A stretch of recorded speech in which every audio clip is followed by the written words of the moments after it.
ಆ ರೀತಿಯಾಗಿ ಎಲ್ಲ ಹೆಣ್ಣು ಒಳ್ಳೆಯದು ಅಂತ ಅರ್ಥವಲ್ಲ, ಎಷ್ಟೋ ಹೆಣ್ಣು ಕೆಟ್ಟು ಅಂತಿರ್ತವೆ. ಆ ಕೆಟ್ಟ ಹೆಣ್ಣು ಅಂತನ್ನೋದು ಮನುಷ್ಯನಿಗೆ ಮಾರಕವಾಗ್ತದೆ. ಸೊ ಎಲ್ಲೆಲ್ಲಿ ಪ್ರಧಾನವಾದ ಜವಾಬ್ದಾರಿಯುತವಾದ ಕೆಲಸವಿದೆ ಅಲ್ಲಲ್ಲಿ ದೇವರು ಹೆಣ್ಣನ್ನೇ ಅಲ್ಲಿ ಕೆಲಸಕ್ಕಾಗಿ ಇಟ್ಟಿದ್ದಾನೆ. ಆದ್ದರಿಂದ ಹೆಣ್ಣು ಇದು ಒಳ್ಳೆಯದೇ. ಆದರೆ ಕೆಟ್ಟ ಹೆಣ್ಣು ಅಂತಿರ್ತದೆ. ಎಲ್ಲ ಗಿಡಗಳು ಒಳ್ಳೆಯ ಗಿಡಗಳಂತಲ್ಲ. ಕೆಲವು ಗಿಡಗಳು ಹೂವು, ಹಣ್ಣು, ನೆರಳು ಎಲ್ಲ ಕೊಡ್ತದೆ. ಇನ್ನು ಕೆಲವರು ಬಿಸಿಲಲ್ಲಿ ಬಳಲಿ ಬಂದವರಿಗೆ ನೆರಳಿಲ್ಲ, ಹಸಿದು ಬಂದವರಿಗೆ ಹಣ್ಣು ಇಲ್ಲ.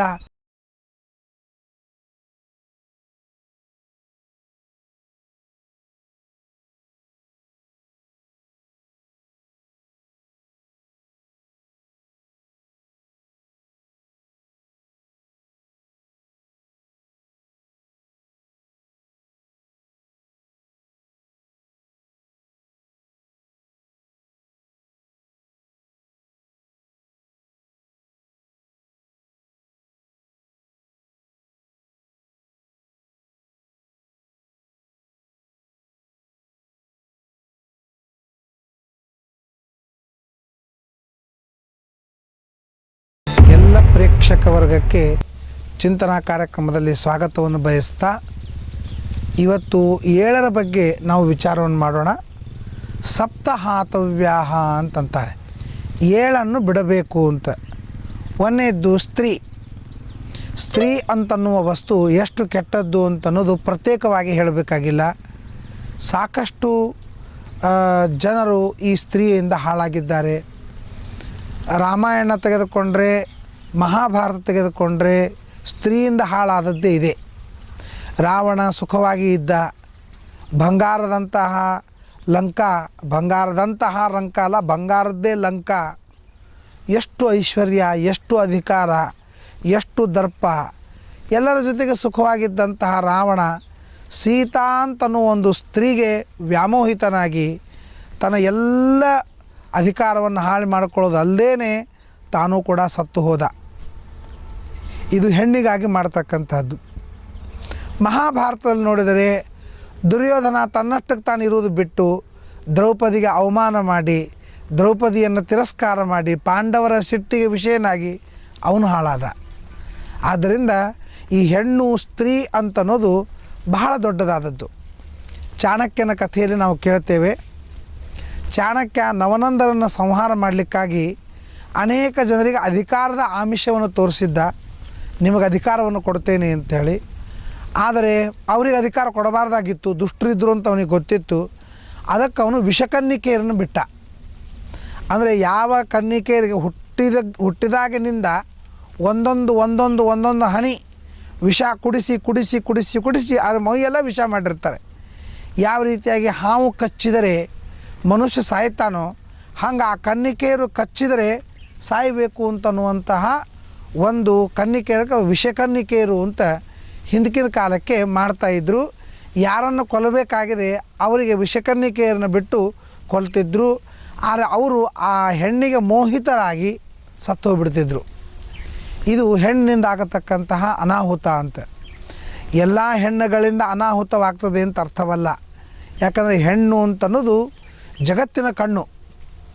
ಈಗ ಬುದ್ಧಿ ನಮ್ಮ ದೇಹದ ಪ್ರಧಾನವಾದ ಸ್ಥಾನ, ಅಲ್ಲಿ ಸರಸ್ವತಿ ಅಂತನೂ ಹೆಣ್ಣನ್ನು ಇಟ್ಟಿದ್ದಾರೆ. ನಾಲಿಗೆ ಮಾತಾಡೋದು ಅದು ಪ್ರಧಾನವಾದ ಸ್ಥಾನ, ಅಲ್ಲೂ ಕೂಡ ಸರಸ್ವತಿ ಹೆಣ್ಣನ್ನು ಇಟ್ಟಿದ್ದಾರೆ. ಭೂಮಿ ಪ್ರಧಾನವಾದದ್ದು, ನಮ್ಮೆಲ್ಲರಿಗೂ ಜಗತ್ತಿಗೂ ಆಶ್ರಯ ಕೊಟ್ಟಂತಹ ಒಂದು ವಸ್ತು, ಅಲ್ಲಿ ಭೂದೇವಿ ಅಂತನ್ನುವ ಹೆಣ್ಣನ್ನು ಇಟ್ಟಿದ್ದಾನೆ. ಸೊ ಎಲ್ಲೆಲ್ಲಿ ಪ್ರಧಾನವಾದ ಜವಾಬ್ದಾರಿಯುತವಾದ ಕೆಲಸವಿದೆ ಅಲ್ಲಲ್ಲಿ ದೇವರು ಹೆಣ್ಣನ್ನೇ ಅಲ್ಲಿ ಕೆಲಸಕ್ಕಾಗಿ ಇಟ್ಟಿದ್ದಾನೆ. ಆದ್ದರಿಂದ ಹೆಣ್ಣು ಇದು ಒಳ್ಳೆಯದೇ. ಆದರೆ ಕೆಟ್ಟ ಹೆಣ್ಣು ಅಂತಿರ್ತದೆ. ಎಲ್ಲ ಗಿಡಗಳು ಒಳ್ಳೆಯ ಗಿಡಗಳಂತಲ್ಲ. ಕೆಲವು ಗಿಡಗಳು ಹೂವು, ಹಣ್ಣು, ನೆರಳು ಎಲ್ಲ ಕೊಡ್ತದೆ. ಇನ್ನು ಕೆಲವರು ಬಿಸಿಲಲ್ಲಿ ಬಳಲಿ ಬಂದವರಿಗೆ ನೆರಳಿಲ್ಲ, ಹಸಿದು ಬಂದವರಿಗೆ ಹಣ್ಣು ಇಲ್ಲ, ಕುಸುಮ ವಾಸನೆ ಇಲ್ಲ, ಕೂಡಲು ಸ್ಥಳವಿಲ್ಲ, ರಸದಲ್ಲಿ ಸ್ವಾದವು ವಿಷವಿಕ್ಕಿದವದಂತೆ ಜಾಲಿಯ ಮರದಂತೆ ಅಂತನ್ನುವಂತೆ ಕೆಲವು ಮರಗಳು ಹಾಗೇ ಇರ್ತವೆ, ಉಪಕಾರ ಮಾಡುವುದಿಲ್ಲ, ಜಗತ್ತಿಗಿನ್ನೂ ಅಪಕಾರವನ್ನೇ ಮಾಡ್ತವೆ. ಆ ರೀತಿಯಾಗಿ ಎಲ್ಲ ಹೆಣ್ಣು ಒಳ್ಳೆಯದು ಅಂತ ಅರ್ಥವಲ್ಲ, ಎಷ್ಟೋ ಹೆಣ್ಣು ಕೆಟ್ಟು ಅಂತಿರ್ತವೆ. ಆ ಕೆಟ್ಟ ಹೆಣ್ಣು ಅಂತನ್ನೋದು ಮನುಷ್ಯನಿಗೆ ಮಾರಕವಾಗ್ತದೆ. ಇವತ್ತಿಗೂ ಕೂಡ ಎಷ್ಟೋ ಹುಡುಗಿಯರು ಕೂಡ ಹುಡುಗರನ್ನು ಮೋಹಿಸಿ ಅವರ ಕಡೆ ದುಡ್ಡೆಲ್ಲ ಸಂಪಾದನೆ ಮಾಡ್ತಕ್ಕಂಥ ಕೆಲಸವನ್ನು ಮಾಡ್ತಾ ಇದ್ದಾರೆ ಅಂತ ಕೇಳ್ತಾ ಇದ್ವಿ. ಅದಕ್ಕಾಗಿ ಜೀವನದಲ್ಲಿ ಚಟದಲ್ಲಿ ಬಟ್ಟು ಬರೋದು ಹೆಣ್ಣು ಅಂತ ಒಂದು ಚಟಕ್ಕೆ ಹೆಣ್ಣನ್ನು ಬಿಡಬೇಕಂತೆ.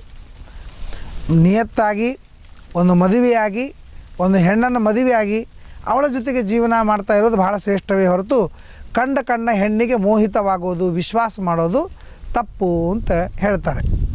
ಎರಡನೇದು ಅಕ್ಷ ಅಂದರೆ ದ್ಯೂತ, ಕುದುರೆ ಆಡೋದು, ಇಸ್ಪೀಟ್ ಆಡೋದು, ದ್ಯೂತ ಆಡೋದು, ಇವೆಲ್ಲ ಏನಂದ್ರೆ ನೋಡಿ ಅದು ಯಾವಾಗಲೂ ಬಾಧಕ. ಅದು ನಾವು ಗಳಿಸಿದ, ನಮ್ಮ ತಂದೆ ತಾಯಿಗಳು ಗಳಿಸಿದ, ನಮ್ಮ ಜೀವನಕ್ಕೆ ಹೆಂಡಂದ್ರಿಗೆ ಮಕ್ಕಳಿಗೆ ಮೀಸಲಾಗಿ ಅವರ ಪೋಷಣೆಗಾಗಿ ಇಟ್ಟಂತಹ ಎಲ್ಲ ಹಣವನ್ನು ಹಾಳು ಮಾಡ್ಕೋತಾರೆ. ಇದೇನು ಎಜುಕೇಷನ್ ನಮಗೆ ಅರ್ಥವಾಗ್ತಾ ಇಲ್ಲ.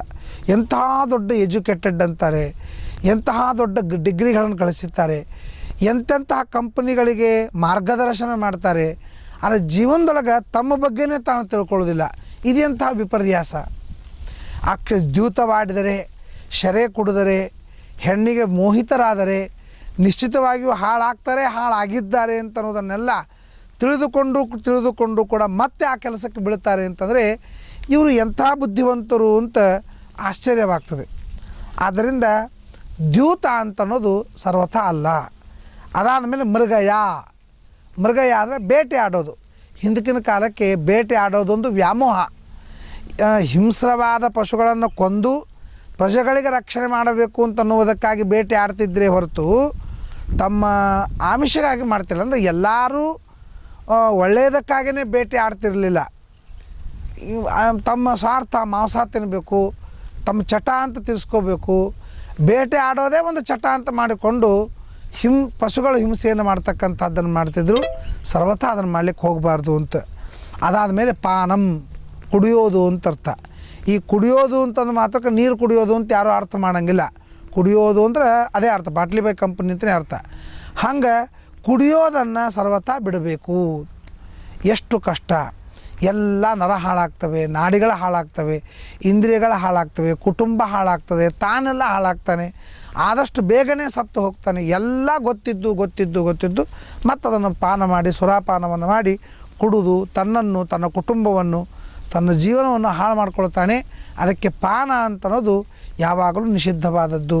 ಇವತ್ತು ಆಶ್ಚರ್ಯವಾಗ್ತದೆ, 8-10 ವರ್ಷದ ಹುಡುಗರು ಶೆರೆ ಕುಡಿತವೆ, ಸಾರಾಯಿ ಕುಡಿತವೆ. ಆಶ್ಚರ್ಯವಾಗ್ತದೆ, ಯಾಕೆ ಈ ಸಾರಾಯಿಯನ್ನು ನಿಷೇಧ ಮಾಡಿಲ್ಲ? ಯಾವುದು ಕುಟುಂಬವನ್ನು ಹಾಳು ಮಾಡ್ತದೆ, ಯಾವುದು ಒಬ್ಬ ವೈಯಕ್ತಿಕ ಜೀವನವನ್ನು ಹಾಳು ಮಾಡ್ತದೆ, ಅಂತಹ ಒಂದು ಸಾರಾಯಿಯನ್ನು ಯಾಕೆ ನಿಷೇಧವನ್ನು ಮಾಡೋದಿಲ್ಲ ಅಂತನ್ನೋದೇ ದೊಡ್ಡದು ಪ್ರಶ್ನೆ ನಮಗೆಲ್ಲ ಇದೆ. ಅದಕ್ಕೆ ಯಾವುದ್ಯಾವುದೋ ದೊಡ್ಡ ರಾದ್ಧಾಂತವನ್ನು ಮಾಡಿ ಅದನ್ನು ತೆಗೀರಿ ಅಂತ ನಿಷೇಧ ಮಾಡೋಕ್ಕಿಂತ ಇದು ಪ್ರಧಾನವಾದದ್ದು, ಇದನ್ನು ನಿಷೇಧ ಮಾಡಬೇಕು ಅಂತ ಅನ್ನೋದು ನಾವು ತಿಳಿಯಬೇಕಾದಂಥದ್ದು. ಪಾನಂ. ಆಮೇಲೆ ವಾಕ್ಪಾರುಷ್ಯಂ, ಮಾತಿನಲ್ಲಿ ಬಿರುಸುತನ, ಇದು ಬಿಡಬೇಕು.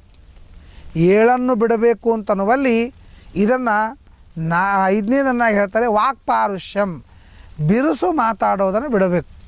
ಬಹಳ ಬಿರುಸು ಮಾತಾಡಿ ಇನ್ನೊಬ್ಬರ ಮನಸ್ಸನ್ನು ನೋಯಿಸಿದರೆ ಬಹಳ ದೊಡ್ಡ ತಪ್ಪು ಅಂತ ಹೇಳಿದ್ದಾರೆ. ಅದಕ್ಕೆ ವಾಂಗ್ಮಯ ತಪಸ್ಸನ್ನು ಭಗವದ್ಗೀತೆಯಲ್ಲಿ ಹೇಳ್ತಾ ಇರುವಾಗ ಏನು ವಾಂಗ್ಮಯ ತಪಸ್ಸು?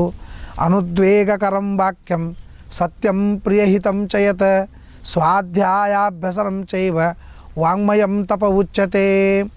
ಅಂದರೆ ಮೊದಲೇ ಎದ್ದೇ ಹೇಳಿದ್ದಾರೆ, ಅನುದ್ವೇಗಕರಂ ವಾಕ್ಯಂ, ಇನ್ನೊಬ್ಬರಿಗೆ ಉದ್ವೇಗವಾಗುವ, ಇನ್ನೊಬ್ಬರಿಗೆ ನೋವನ್ನುಂಟು ಮಾಡುವ ಮಾತನ್ನು ಎಂದೆಂದಿಗೂ ಆಡಬಾರದು ಅಂತ ಹೇಳ್ತಾರೆ. ಇದನ್ನು ಆಡಿ ಮಡಿ ಮಾಡೋದ್ರೊಳಗೆ ಏನು ಅರ್ಥ ಇದೆ? ಕಪಿಲ ಪರಮಾತ್ಮ ಹೇಳ್ತಾನೆ, ಜಡವಾದ ತಾಮ್ರ, ಹಿತ್ತಾಳಿ, ಕಲ್ಲು ಇಂತಹ ಪ್ರತಿಮೆಯಲ್ಲಿ ಪೂಜೆಯನ್ನು ಮಾಡಿ ಭಕ್ತಿಯಿಂದ ಗಲ್ಲಗಲ್ಲು ಬಡ್ಕೊಂಡು ಪ್ರತಿಮೆ ಓಡಾಡತಕ್ಕಂತಹ ಮನುಷ್ಯರಲ್ಲಿ ನನಗೆ ಬೈತಾರೆ ಅಂತಂದಮೇಲೆ ಇವರು ಏನು ಪೂಜೆ ಮಾಡ್ತಾರೆ, ನನ್ನಲ್ಲಿ ಏನು ಭಕ್ತಿ ಮಾಡ್ತಾರೆ? ಎಲ್ಲ ಡಂಬಾಚಾರ ಅಂತ ಭಗವಂತ ತನ್ನ ತಾಯಿಯಾದಂಥ ದೇವಹೂತಿ ಹೇಳ್ತಾನೆ. ಅದಕ್ಕಾಗಿ ವಾಕ್ಪಾರುಷ್ಯಂ, ಮಾತಿನಲ್ಲಿ ಬಿರುಸುತನ ಇರಬಾರ್ದು, ಮಾತಿನಲ್ಲಿ ಮೃದು ಇರಬೇಕು. ನಾಲಿಗೆಯ ಮೇಲೆ ಇಟ್ಟು ಕೂಡಲಿಗೆ ಕರಗಬೇಕು ಹೋಳಿಗೆ, ಆ ಹೋಳಿಗೆಯಂತೆ ಮಾತಿರಬೇಕಂತೆ, ಸಿಹಿ ಇರಬೇಕು. ಸತ್ಯಂ ಪ್ರಿಯಹಿತಂ ಚೇತ, ಸತ್ಯವನ್ನೇ ಹೇಳಬೇಕು, ಪ್ರಿಯವನ್ನೇ ಹೇಳಬೇಕು. ಅವರಿಗೆ ಅಪ್ರಿಯವಾದದ್ದನ್ನು ಹೇಳಬೇಕು. ಅದು ನಬ್ರೂಯ ಸತ್ಯಮಪ್ರಿಯಂ, ಅಪ್ರಿಯವಾದಂಥ ಸತ್ಯವನ್ನು ಎಂದಿಗೂ ಹೇಳಬಾರ್ದು ಅಂತ ಹೇಳ್ತಾರೆ. ಆ ರೀತಿಯಾಗಿ ವಾಕ್ಪಾರುಷ್ಯಂ, ಮಾತಿನಲ್ಲಿ ಬಿರುಸುತನ ಬಂದ್ ಮಾಡಿರಿ.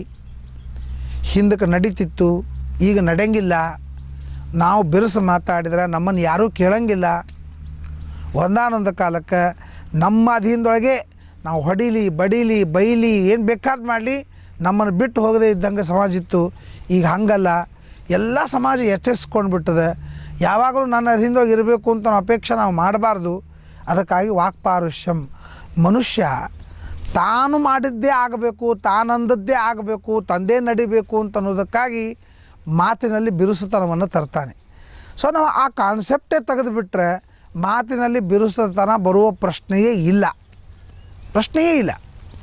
ನನ್ನ ಮಾತು ಯಾರೋ ಕೇಳಲಿಲ್ಲ, ನಾನು ಮಾತಿನಲ್ಲಿ ಬಿರುಸುತನ ತೊಗೊಂಬರ್ತೀನಿ, ಬೈತೀನಿ, ಏನೋ ಮಾಡ್ತೀನಿ. ಆದರೆ ನಾನು ಒಂದು ವಿಚಾರ ಮಾಡಬೇಕು, ನನ್ನ ಮಾತು ಅವ್ರು ಯಾಕೆ ಕೇಳಬೇಕು? ಈ ಪ್ರಶ್ನೆಯನ್ನು ನಮ್ಮಷ್ಟಕ್ಕೆ ನಾವೇ ಮಾಡಿಕೊಂಡ್ರೆ ನಮಗೆ ಮಾತಿನಲ್ಲಿ ಬಿರುಸುತನ ಅಂತನ್ನುವ ಪ್ರಶ್ನೆ ಬರೋದಿಲ್ಲ. ಅದಕ್ಕಾಗಿ ವಾಕ್ಪಾರುಷ್ಯಂ. ಆಮೇಲೆ ಕಠೋರ ದಂಡಂ, 6ನೇದು, ಕಠೋರವಾದ ದಂಡವನ್ನು ಮಾಡಬಾರ್ದು. ತಪ್ಪೋದು ಸಹಜ, ಸಾಕಷ್ಟು ಜನ ತಪ್ತಾರೆ. ಆದರೆ ತಪ್ಪಿದ್ದಕ್ಕೆ ಶಿಕ್ಷೆಯನ್ನು ಕೊಡಬೇಕು ಅಂತಿಲ್ಲ. ಕಠಿಣವಾದ ಶಿಕ್ಷೆಯನ್ನು ಕೊಡೋದು ಅಲ್ಲ, ಕೇವಲ ಅವರು ಅಂಜಬೇಕು ಅಂತ ಅನ್ನೋದಕ್ಕಾಗಿ ಶಿಕ್ಷೆಯನ್ನು ಕೊಡಬೇಕೇ ಹೊರತು ಕಠಿಣ ಶಿಕ್ಷೆಯನ್ನು ಕೊಡಬಾರ್ದು. ಯಾಕೆಂದರೆ ಪ್ರತಿಯೊಬ್ಬ ವ್ಯಕ್ತಿಗೂ ಕೂಡ ಸುಧಾರಿಸಲಿಕ್ಕೆ ಒಂದು ಅವಕಾಶ ಇರ್ತದೆ. ಇವತ್ತು ಬಹಳ ಕೆಟ್ಟವನಾದವನು ಯಾವುದೋ ಒಂದು ಕಾಲಕ್ಕೆ ಅವನು ಒಳ್ಳೆಯವನಾಗ್ತಾನೆ. ಆದ್ದರಿಂದ ಕಠೋರವಾದ ದಂಡ ಅಂತ ಮಾಡಬಾರ್ದು. ಅದಕ್ಕೇ ಶಾಸ್ತ್ರದಲ್ಲಿ ಏನು ಹೇಳ್ತಾರೆ ಅಂತಂದರೆ, ಮಕ್ಕಳಿಗಾಗಲಿ ಶಿಷ್ಯರಿಗಾಗಲಿ ದಂಡವನ್ನು ಕೊಡಲೇಬೇಕು. ಸಿಟ್ಟಿನಿಂದ ಅಲ್ಲ, ಕೃತಕವಾದ ಸಿಟ್ಟಿನಿಂದ ಅವರಿಗೆ ದಂಡವನ್ನು ಕೊಡಬೇಕು. ಆದರೆ ಆ ದಂಡದ ಚಿಹ್ನ ಗುರುತು ಬಹಳ ತನಕ ಉಳಿಬಾರ್ದು ಅಂತಂತಾರೆ. ಈ ಬರಗುಣಿ ಕೊಡೋದು, ಕೈ ಸುಡೋದು, ಈ ತರಹದ ಏನು ಕಠೋರವಾದ ಶಿಕ್ಷೆಯನ್ನು ಕೊಡ್ತಾರೆ, ಆ ಶಿಕ್ಷೆಯನ್ನು ಸರ್ವತಾ ಕೊಡಬಾರ್ದು ಅಂತ ಹೇಳ್ತಾರೆ. ಅದಕ್ಕಾಗಿ ಕಠೋರವಾದ ದಂಡವನ್ನು ಕೊಡಬಾರ್ದು. ಇವತ್ತು ಶಾಲೆಯಲ್ಲಿ ಹುಡುಗರು ವಿಷ ತೊಗೊಂಡು ಸಾಯ್ತಾ ಇದ್ದಾರೆ, ಡ್ಯಾಮದ ಮೇಲೆ ಬಿದ್ದು ಸಾಯ್ತಾ ಇದ್ದಾರೆ. ಏನಿಲ್ಲ, ಮಾಸ್ತರ್ ಬೈದರು, ಹಿಂಗೆ ಮಾಡಬಾರ್ದಾಗಿತ್ತು, ಅಭ್ಯಾಸ ಮಾಡಬೇಕು ಅಂತ ಬೈದರು, ಅವ ಸತ್ತ ಅಂತ ನಾನು ಸಾಧಾರಣವಾಗಿ ಟಿ ವಿನಲ್ಲಿ ಇದನ್ನು ಕೇಳ್ತಾ ಇರ್ತೀನಿ. ಎಷ್ಟು ಆಶ್ಚರ್ಯ. ನಮಗೆ ಹೆಂಗೆ ಹೊಡಿತಿದ್ರು, ಶಾಲೆಯೊಳಗೆ ನಮಗೆ ಹೆಂಗೆ ಹೊಡಿತಿದ್ರು ಅಂದರೆ ಎಲ್ಲಿ ಬೇಕಾದಲ್ಲಿ ಹೊಡಿತಿದ್ರು, ಹೆಂಗೆ ಬೇಕಾದಂಗೆ ಹೊಡಿತಿದ್ರು, ನಮ್ಮನ್ನೆಲ್ಲ ಎತ್ಕೊಂಡು ಹೋಗ್ತಿದ್ರು. ಇಷ್ಟೆಲ್ಲ ಸಹನ ಮಾಡಿದಂಥ ನಮ್ಮ ಸಮಾಜಿಯಲ್ಲಿ ಇವತ್ತು ಬೈಯೂ ಹಂಗಿಲ್ಲ, ಅನ್ನೋ ಹಂಗಿಲ್ಲ, ಆಡೋ ಹಂಗಿಲ್ಲ, ಮಾತಾಡೋ ಹಂಗಿಲ್ಲ. ಅಂದರೆ ಶಿಷ್ಯರು ಗುರುಗಳಿಗಲ್ಲ, ಗುರುಗಳೇ ಶಿಷ್ಯರಿಗೂ ಹಂಚಬೇಕು ಅಂತನ್ನುವ ಒಂದು ಪ್ರಮೇಯ ಇವತ್ತು ಬಂದಿದೆಯಲ್ಲ, ಇದು ತಪ್ಪು. ಹೀಗೆ ಹೇಳಿದ್ರೆ 20 ಮಂದಿ ಕಾಮೆಂಟ್ರಿ ಮಾಡ್ತಾರೆ. ಕಾಮೆಂಟ್ರಿ ಮಾಡಲಿಕ್ಕೆ ನಾನು ಇಂಥ ವಿಷಯ ಹೇಳೋದಿಲ್ಲ. ಆದರೆ ಶಿಕ್ಷಕರು ಅಂತ ಶಬ್ದನೇ ಬಂದದ್ದು, ಶಿಕ್ಷೆಯನ್ನು ಕೊಡುವವರು, ಸರಿಯಾದ ದಾರಿಯಲ್ಲಿ ಇಲ್ಲದೇ ಇದ್ದರೆ ಶಿಕ್ಷೆಯನ್ನು ಕೊಡ್ತಕ್ಕಂಥವರು ಅಂತಂದು. ಕಠೋರ ದಂಡಂ. ಮತ್ತು ಧನಸ್ಸ ದುರುಪಯೋಗ, ತಮ್ಮ ತಂದೆ ತಾಯಿಗಳು ಗಳಿಸಿ ಇಟ್ಟಂತಹ ಧನವನ್ನು ದುರುಪಯೋಗ ಮಾಡ್ಕೊಳ್ಬಾರ್ದು, ಎಂದಿಗೂ ದುರುಪಯೋಗ ಮಾಡ್ಕೊಳ್ಬಾರ್ದು. ಮನುಷ್ಯ ಧನ ಗಳಿಸೋದು ಎಷ್ಟು ಕಷ್ಟ. ನಮ್ಮ ತಂದೆ ತಾಯಿ ರಕ್ತ ಸುಟ್ಟು ಒದ್ದಾಡಿ ಏನೋ ಪಾಪ ಬದುಕಿ ಎಂಜಲ ತಿಂದು ಇನ್ನೊಬ್ಬರ ಮನೆ ಆಳ ಮಾಡಿ ಗಳಿಸಿದಂತಹ ದುಡ್ಡು, ಅದನ್ನು ನಾವು ದುರುಪಯೋಗ ಮಾಡ್ತೀವಿ ಅಂತಂದರೆ ಸರ್ವಥಾ ತಪ್ಪು. ದುರುಪಯೋಗ ಮಾಡ್ಕೋಬಾರ್ದು, ಎಂದಿಗೂ ದುರುಪಯೋಗ ಮಾಡ್ಕೊಳ್ಳೋದ್ರಾಗ ಅರ್ಥವಿಲ್ಲ. ಅದಕ್ಕಾಗಿ ಏಳು ಬಿಡಬೇಕು ಅಂತಂತಾರೆ. ಒಂದು ಹೆಣ್ಣು, ಇನ್ನೊಂದು ದ್ಯೂತ ಆಡೋದು, ಮತ್ತೊಂದು ಬೇಟೆ ಆಡೋದು, ಮತ್ತೊಂದು ಶರಿಯ ಕುಡಿಯೋದು, ಇನ್ನೊಂದು ಮಾತಿನಲ್ಲಿ ಬಿರುಸುತನ, ಆಮೇಲೆ ಕಠೋರವಾದ ದಂಡ ಕೊಡೋದು, ಮತ್ತು ನಮಗೆ ಕೊಟ್ಟಂಥ ಧನವನ್ನು ದುರುಪಯೋಗ ಮಾಡ್ಕೊಳ್ಳೋದು, ಎಂದಿಗೂ ಮಾಡಲಿಕ್ಕೆ ಹೋಗಬಾರ್ದು.